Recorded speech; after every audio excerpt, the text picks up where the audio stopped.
I have 10 minutes. I wasn't sure I was going to get to this stage, but I can't help but say something about this whole coronavirus thing, if you want me to. Yes. So, again, when you know Steiner, you have the answers to the test, but you have to then figure out the details. In 1918, after the biggest pandemic, the Spanish flu pandemic of 1918, Steiner was asked, what was this all about? And he said, well, viruses are simply excretions of a toxic cell.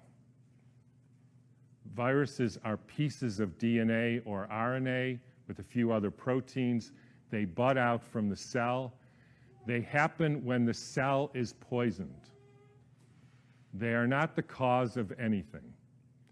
And the first way I would encourage you to think about this is if you are a famous dolphin doctor, right? And you have been studying dolphins in the Arctic Circle for hundreds of years, or at least a long time, and the dolphins were fine.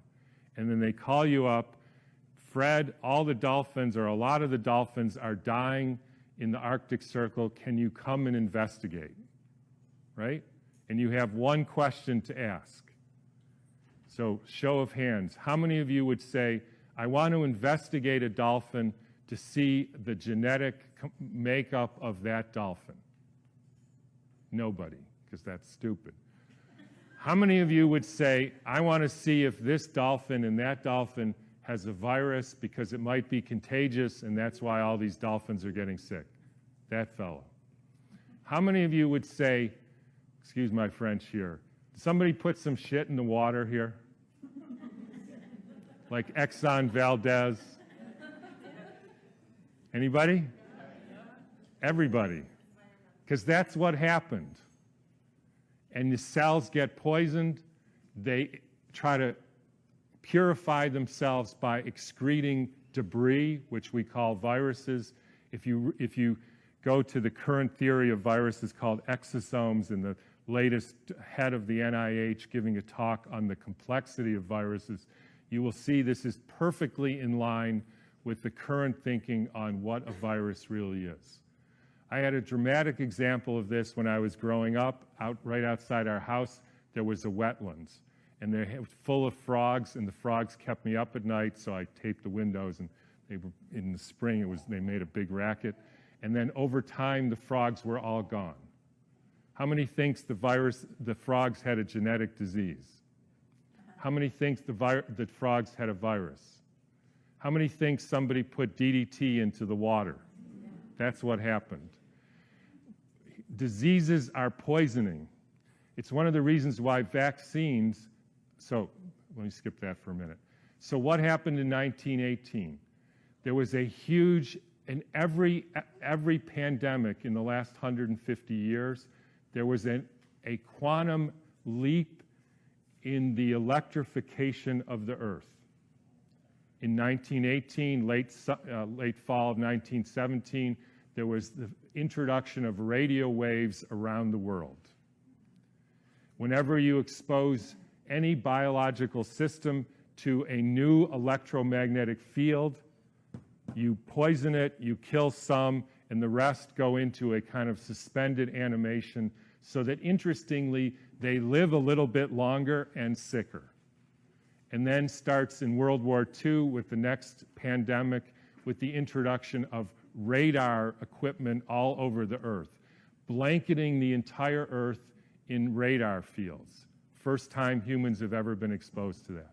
In 1968, there was the Hong Kong flu, and it was the first time the Earth has a protective layer in the Van Allen belt, which essentially integrates the cosmic fields from the sun and the Earth, from the moon and Jupiter, etc., integrates that and essentially distributes that to the living beings of the Earth. And we put satellites emitting radioactive frequencies in the Van Allen belt. Within 6 months, we had a new viral pandemic. Why viral? Because the people are poisoned, they excrete toxins, they look like viruses.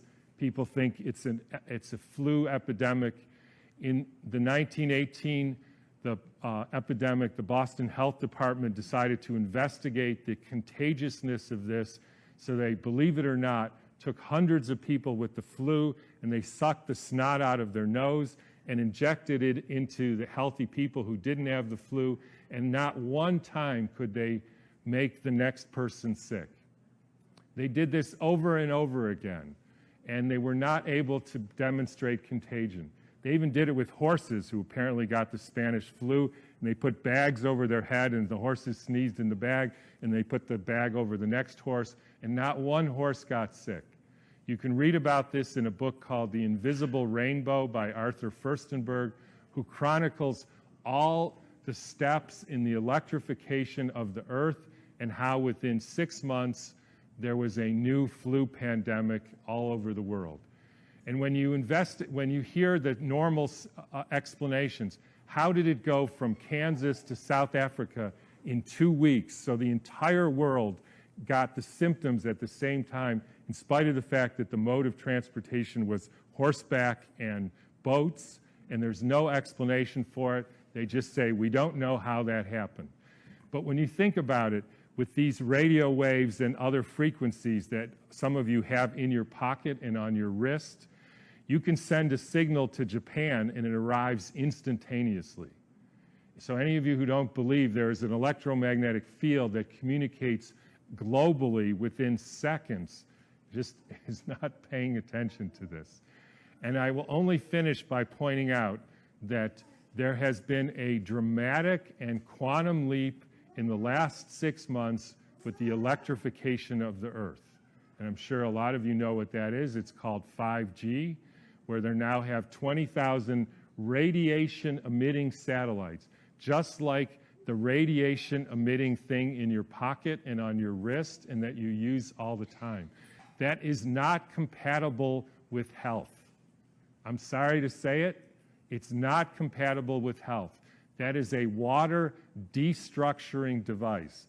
And for any of you who say, yeah, well, we're not electrical beings, we're just physical matter, then don't bother doing an EKG or an EEG or a nerve conduction test, because we are electrical beings and the chemicals are only the byproduct of those electrical impulses. And I'll finish with, anybody want to make one guess as to where the first completely blanketed 5G city in the world was? Exactly. So when you start thinking about this, we are in an existential crisis here, folks, the likes of which humankind has never seen. And I don't want to go all Old Testament prophet on you, but this is something that is unprecedented.